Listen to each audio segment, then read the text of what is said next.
from A&P-REACTS. I'm here today with none other than Charles Elliott from Abysmal. Don, how's it going? Not could be better, but considering the circumstances, but it's going okay.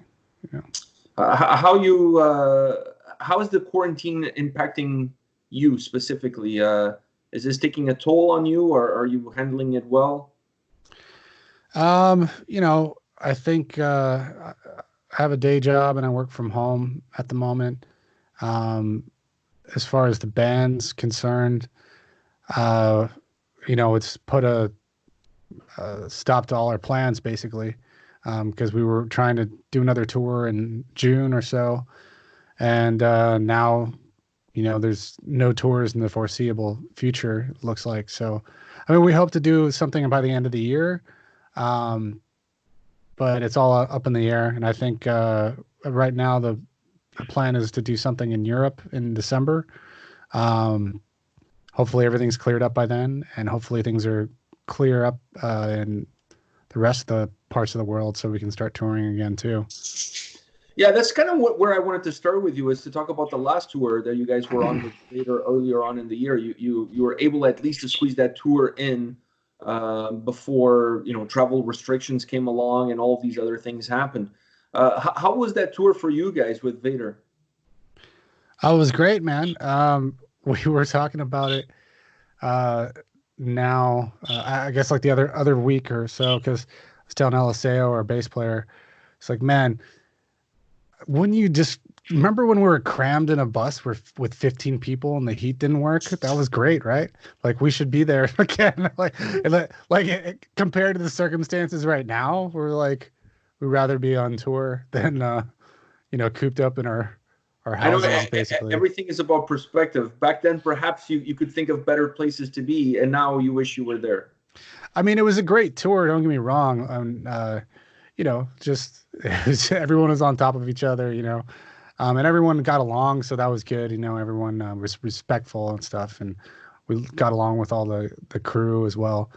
Uh, but yeah, there's always something, and we're tired at the end of the tour, and um, kind of happy to come home. But then as soon as we got home, it was like, don't leave your fucking house, pretty much, So yeah.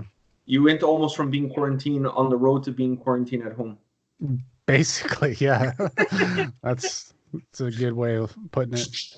I want to get talking to you about the album, but even before we get to the album, it was a long road to this record, and a bumpy road. If you look back at 2015 and everything that happened with the band leading up to this record, at any point in time, did you feel like perhaps this album maybe so far away, or maybe a chance of this album not even coming out? Was there any point in these past 5 years that you thought that perhaps the band would have a struggle coming together to put out a record as solid as the new one?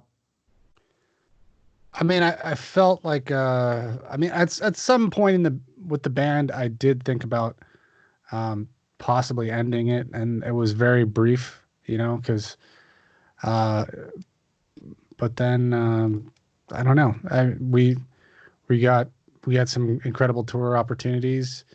We had parted ways with certain members, and I don't know. Things were just easier after that, and I think just kind of people weren't getting along, man, and like it happens. Like, people, like, I guess, conflict for various reasons, um, and I think everyone's probably happier in the places that they are now, and it just needed to happen, I think, for the band to continue. Is finding people that wanted to be here and you could get along with, I guess, and yeah, I mean, did I think this record would ever see the light of day?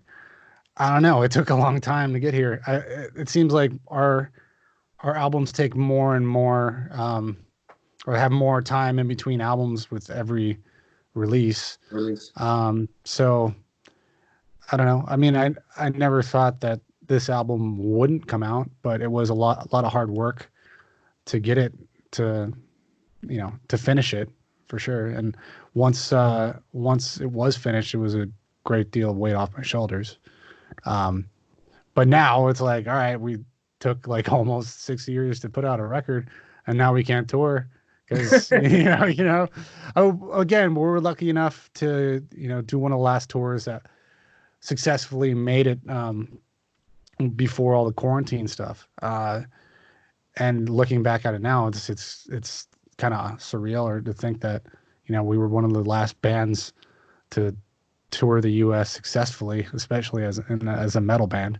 So yeah. And at least it got you a chance also to play a couple of songs from the new record on that tour, which at least it gives you a sense that you got to let the fans listen to a few songs before everything got shut down, and you're not able to do that, at least not for now.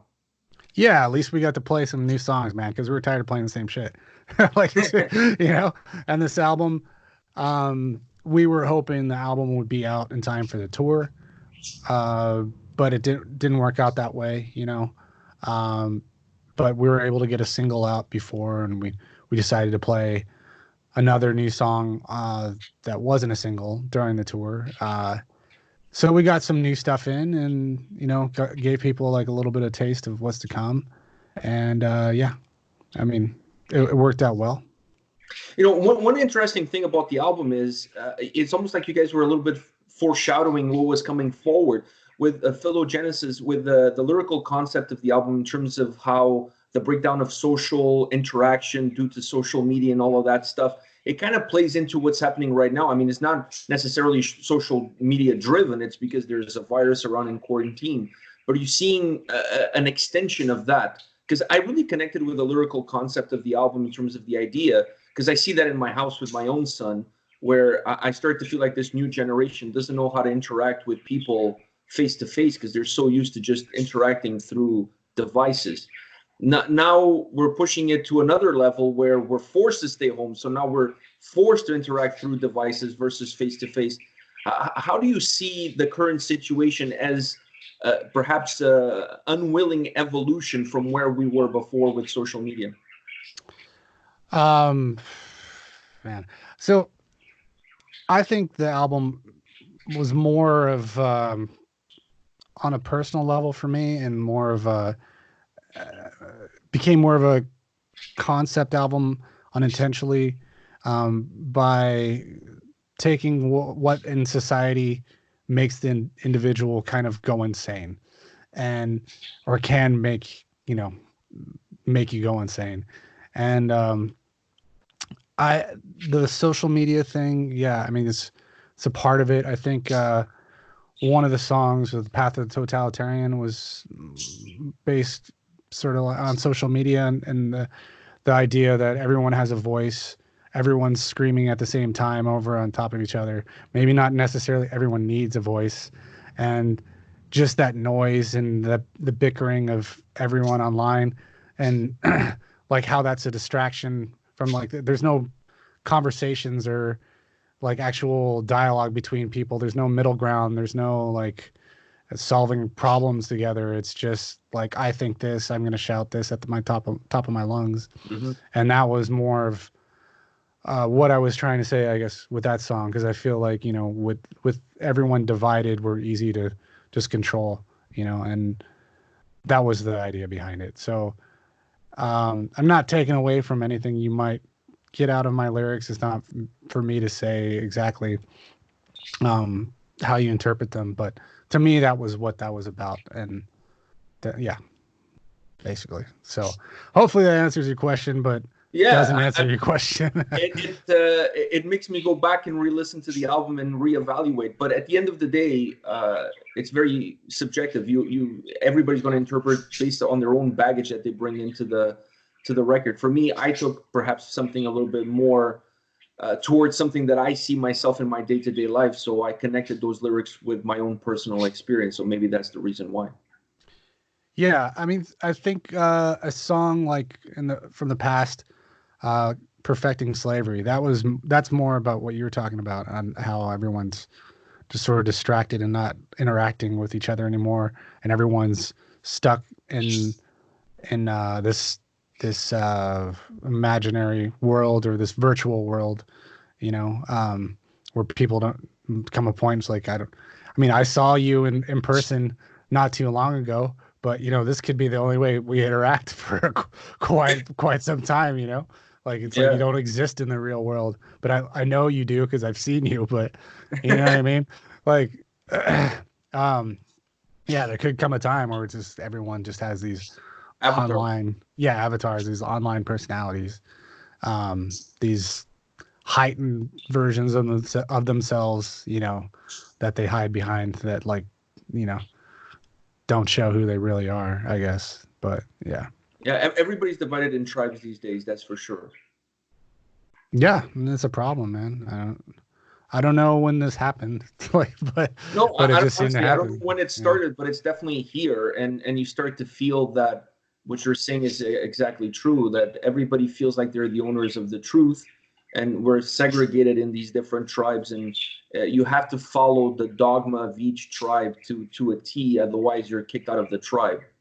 Right. And I don't think the world's so black and white. So that's for someone like me, that's a real problem. And yeah, and that was I don't know. That's something that's taken its toll on me, like I guess mentally, or just seeing like everything uh, that's come about in the recent years, I guess. Because I'm like someone in between. I don't feel like I align to either sort of dogma or like ideal necessarily. You know, I like taking in all the information I can and then making decisions based on like the facts and being rational and not taking in like my just my personal beliefs or personal life experiences and saying I don't this is the only sort of like trying to push your own agenda, I guess, Agenda. based on your own personal experiences and not taking into account other people's experiences. Mhm. And yeah, I'm tired of that whole like way of thinking, I guess.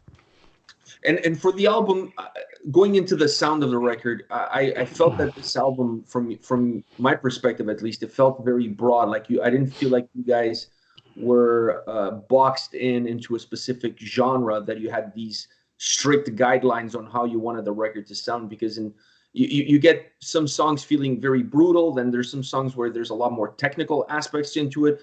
The album really is very dynamic. Basically, that's perhaps the best word to describe it. Is that something that just happened naturally as you were putting the songs together, or as you started working on the record, you had this idea that you wanted the record to have the best songs possible, not necessarily be predictated by a genre or by a preconceived idea of what the band should sound like on the next record? We just tried to balance it out, man. I think we and we tried to pick the songs that went best together as a whole and how the album would flow.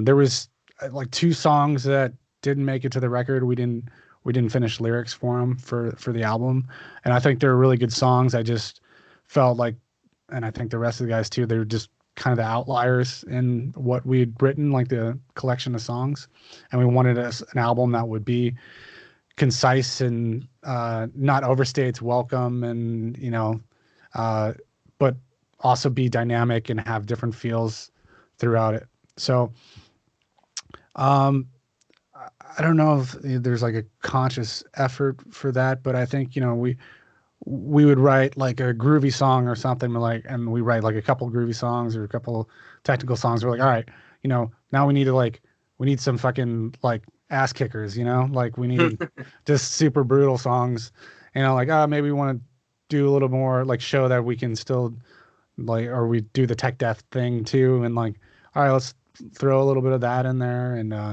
but it's all like stuff we want to hear, I guess. And like, we always wanted the, the idea is always to have, um, songs that you remember, you know, no matter what, like not just be brutal to be brutal or not be tech to be just be tech, you know. It all serves some sort of purpose in the grand scheme of things of serving the song. And that's what we try to do. And we try and write music that we want to hear live too in a live environment because I feel like that's like where we thrive. Unfortunately, we can't tour right now, Yeah.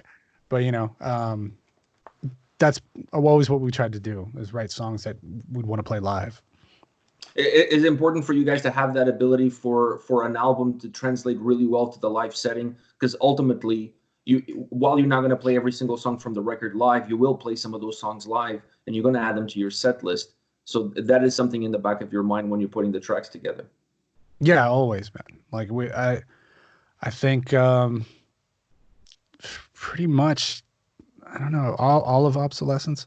We've almost played every song off Obsolescence. We've almost played every song off Leveling the Plane of Existence. Like the last couple of records, we pretty much play all those songs live, and the ones that we haven't, we probably should. You know, we just never got around to it. It gets harder to, you know, pick the hits and play. You know, come up with a set list with more albums you have, and right now we're getting to a point where we're getting into the higher spots where we get longer times to play, and but like, you know, we've been around for a while, and we had 4 records, and we, you know, would get 30 minutes, you know, a lot of tours, sometimes 45, but usually 30 minutes. And now we're getting more in that area of, you know, 45 minutes, an hour. So, yeah. Gives you more room to, you know, spread your wings.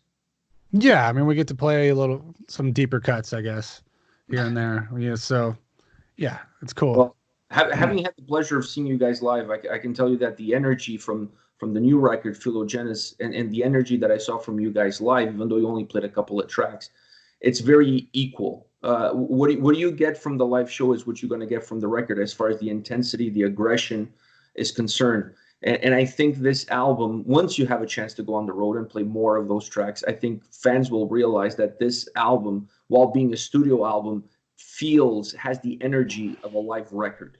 That's what I took from it. Oh, thanks, man. That's what we tried to have, you know, maintain the energy of the live performance of the band and this record. And I to hear you say that means a lot. Thank you, man. Cheers. Yeah, it's a 7-course meal. When I sat down to listen to the record, I was like, wow. I listened to a little bit before I went to see you guys live because I wanted to have an idea of what songs you were going to play from the new record in the live setting. So I listened to a little bit. I didn't get as deep into it until after that show. And the first thing I noticed is after the show is like, wow, the energy level of the album and the energy level of the set, because you guys were professional. I think that's probably the best word I can use for your live show. Like, just banger after banger after banger. You guys put on an incredible show. I actually end up getting the set list at the end of the show. It's on my wall. So I was extremely happy with the show you guys put on when you played here in Toronto. Thanks, man. I mean, we try to design our set list so it flows, you know, and there's no like hiccups and stuff in between. Yeah, that's you guys kick ass. Thanks, man. 2 things from the album that I really wanted to touch with you is the guitars and the vocals. The guitar work on this album was magnificent. Like the intricacy of the playing, the melody, the grooviness, all of these moving pieces and how well they were intertwining with each other within the songs, giving this perfect fluidity to the tracks, is absolutely magnificent on the record. Did that? How much work goes into that, into creating tracks from a guitar perspective that have that sort of fluidity, that sort of transition, still thinking, like we said before, knowing that you're going to have to play them live? Well, I think we were able to take our time a little bit more on this album. I mean, obviously it took longer, but I don't know if it took, I don't know. I don't remember if the songs themselves before lyrics and leads and bass lines and all that. I felt like those were written pretty much between like some point in 2016 to like October of 2017 or something, because we ended up recording all the songs, the drums and all the rhythm guitars between November and December of 2017. So it's been a while. And then, just like things happen and like life got in the way. We still need to finish like all the lyrics and leads and all that stuff. And it just kind of dragged out because I have my own studio. I think, some people took their time, myself included. And then, there's no real pressure to hurry it up. And yeah, just things in life just got in the way, man, and just need to be dealt with. Like, so, as far as like the intricacies of the guitars and stuff like that, I mean, we would demo stuff like right here. I have a like electronic drum kit that James would come over.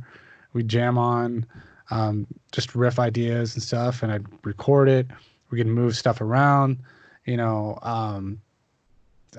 there was songs that we even just like knew the basic parts and had tabbed things out in like a Guitar Pro or something, and like I'd move stuff around and just watch him play, because rather than like concentrate on playing at some points.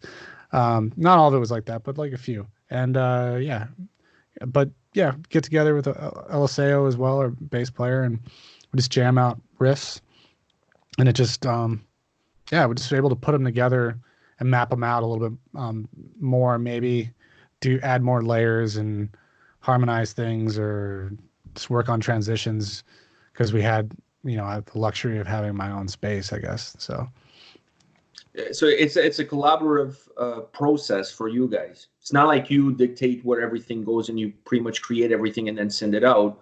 Everybody kind of comes together. Yeah, and that's like part of I feel like the pleasure of doing this album, because I think Obsolescence was a little bit more on that side of things, where I was programming drums and stuff, because our drummer didn't live in town, and we had like a few jam sessions, but for the most part it was me like programming stuff at home. Like there was other riff ideas and stuff, like, but largely it was me. And then we had the luxury of actually being in the same room together and working on ideas, and there's a certain synchronicity or just magic that comes from that too, and you can build off that. And that was nice to have this time, and like it kept the momentum and joy of playing music more, because I didn't fucking get into this music to like program a drum machine. Like that's fucking terrible, man. Like I don't like doing that. Like I don't like sitting by myself to like write songs. Like I wanted to like be in a band. What's that? I said it's not a solo project, it's a band. Yeah, I wanted to be in a band, like ever since I saw like a Pantera Vulgar Sway Power, or something, like video or something, like a bunch of dickheads doing dickhead stuff together, like as brothers, and like I don't know, it just looked like fun, and you wanted to like have that experience, or the brotherhood, I guess, of playing in a band.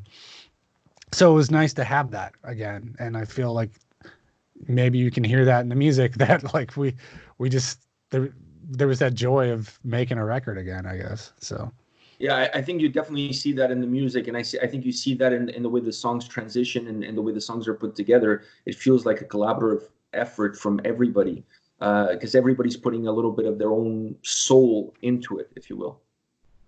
Yeah, I mean, I definitely feel like Alicio and James, like our rhythm section, were definitely like working together this time.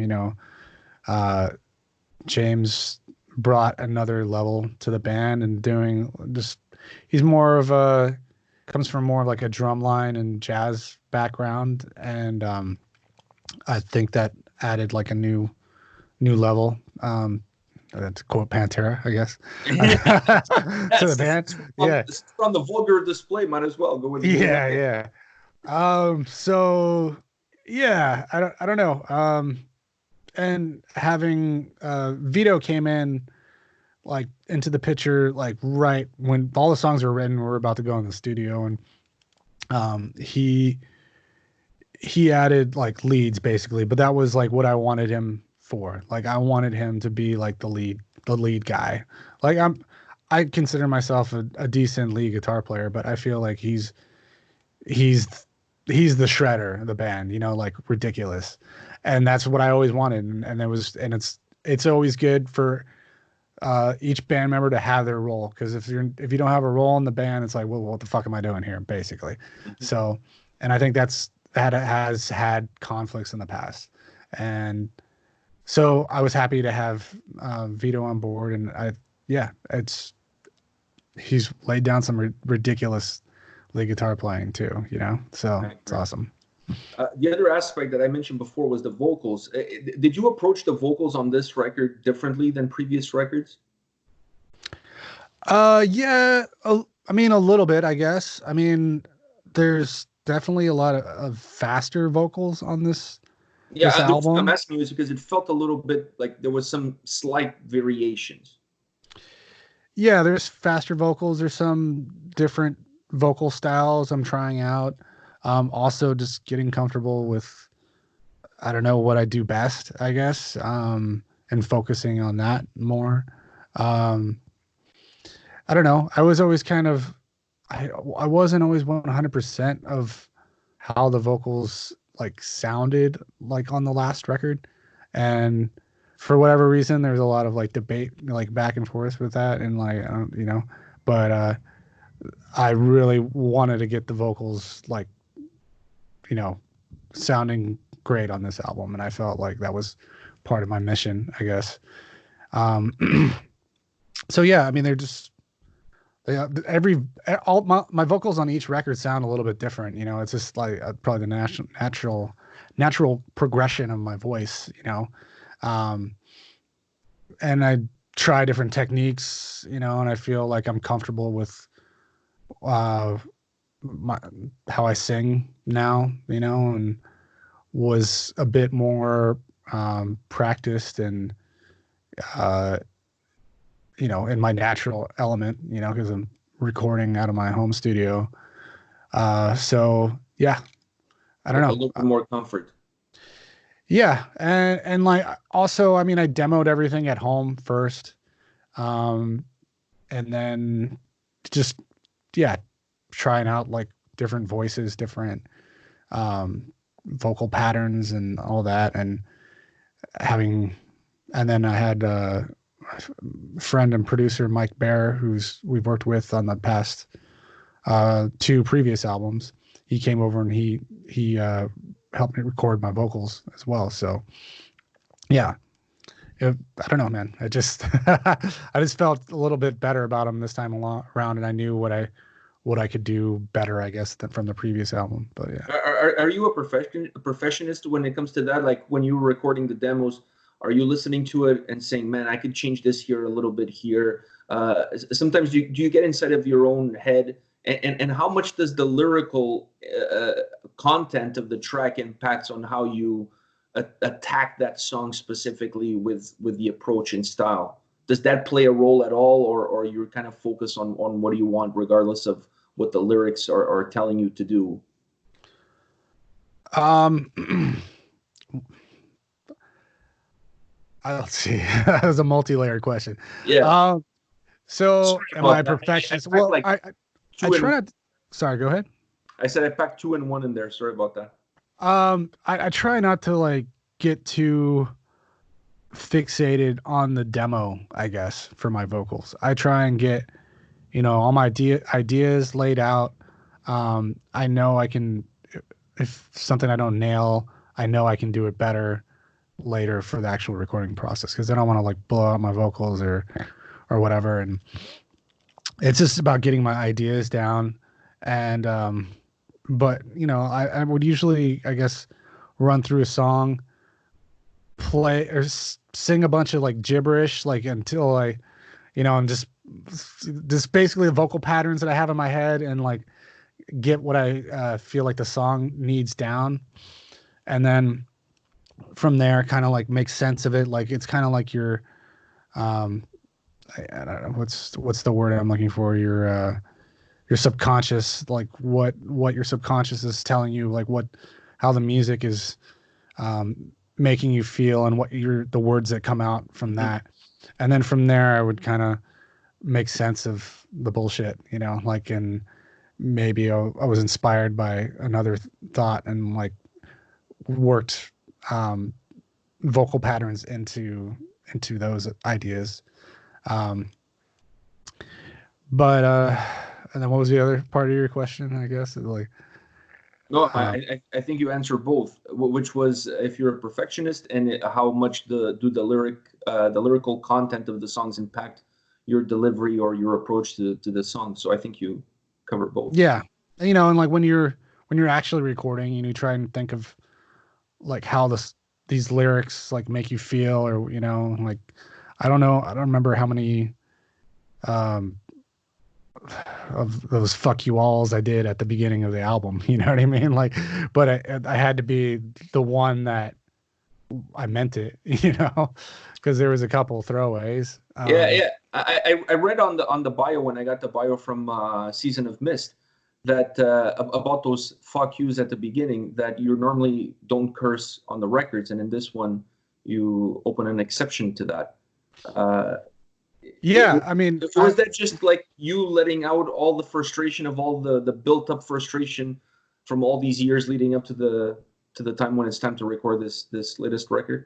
Basically, yeah. It was more because I mean I do swear a lot in my my personal life, but I don't think there was something like instilled in me from my grandfather or something about like swearing's a lack of intelligence or something, and like when you do it in musical form, I just kind of strayed away, or stayed away from swearing in my lyrics, and like I feel like unless you really mean it, it's kind of silly,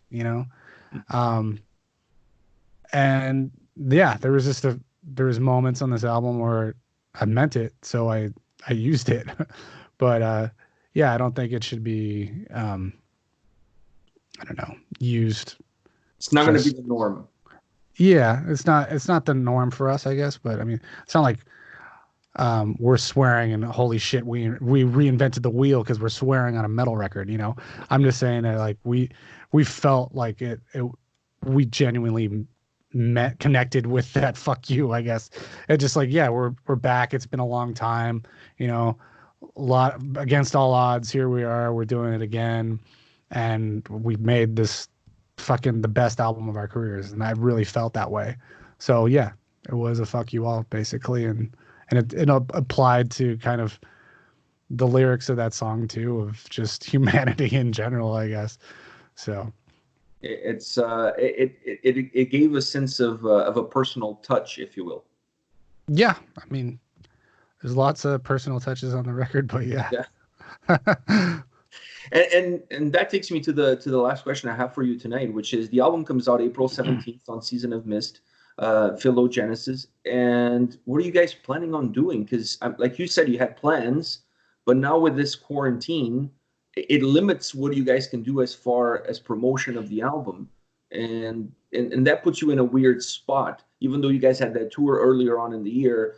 Obviously now with a new record, everybody wants to hit the road and play the new songs and promote the album and sell the merch and everything like that. So are you guys thinking of ways that you can reach fans with a new record, considering that you're stuck at home? I mean, yeah, we're trying to think of other things that we can do. We were supposed to do, excuse me, like a press trip with in New York City and do a listening party there, with fans and press, and like we were also supposed to do one in Los Angeles, and now it's like, yeah, we can't, like lost out on some money from, booking flights, but at the end of the day, it's like we're in this with everyone else, it's we aren't unique in this situation, but yeah, I mean, like we're trying to think of other ways that we can get the word out, and so far I've been doing a lot of interviews. We might do some sort of live Q&A listening session with fans for the release of our album, since we couldn't do our release party or whatever. But yeah, little things like that, man. Like if we can do like playthroughs and other things and keep us sane and make us feel like we're doing something to promote the album, we will. But yeah, can't give away all our secrets though, I guess, right? No, that's true. That's true. You got to keep some in your pocket. I just want to tell you once again, I really love the album. I think the album is phenomenal. I just feel like a total idiot that I didn't come and say hi to you when you guys were in Toronto. I didn't put the name and the person together ahead of time until I saw the other day a post from my friend Seth from he posted something that he saw you, and then that's how he put two things together. And I was like, wow, I guess I'm not the only idiot who didn't put it together. So I feel bad that I didn't come and say hi and make you feel welcome in Toronto. But I can tell you the next time you guys come here, I'll have some Tim Hortons coffee and donuts for you guys to welcome you properly to the city of Toronto. Appreciate it, man. What are those little fucking like donut holes that you guys have? Tidbits. Yeah, tidbits. You like those? I don't know. Someone brought them to a show. Yeah, but it was actually in the Seattle show. It was funny. But yeah. Those are amazing. Man, I'm trying not to eat too many of those things. You know, gotta keep the metal guard bod, but not that not, which is that's not a very high standard. You know, I think before the performance, some of those will improve your vocal cords, improve your vocal performance. Yeah. It'll give you the energy to go through. Charles, thanks again. Thanks for doing this. Thanks for taking the time to answer some of my silly questions. Once again, I loved your album. Best of luck with the release on April 17th. I think it's a phenomenal record. I know this sounds really cliche, but to me, it is the best record you guys have released. It's just it's a 7-course meal. It's an album that, in my opinion, you cannot just skim through it. You have to really sit down, listen to it, digest song after song after song. There's so much there to digest. There's so much great music inside of this record. So congratulations for all the hard work and for releasing this incredible album. Cool, man. Thank you so much. No problem. Thanks. Take care. Thank you. Cheers. Thank you.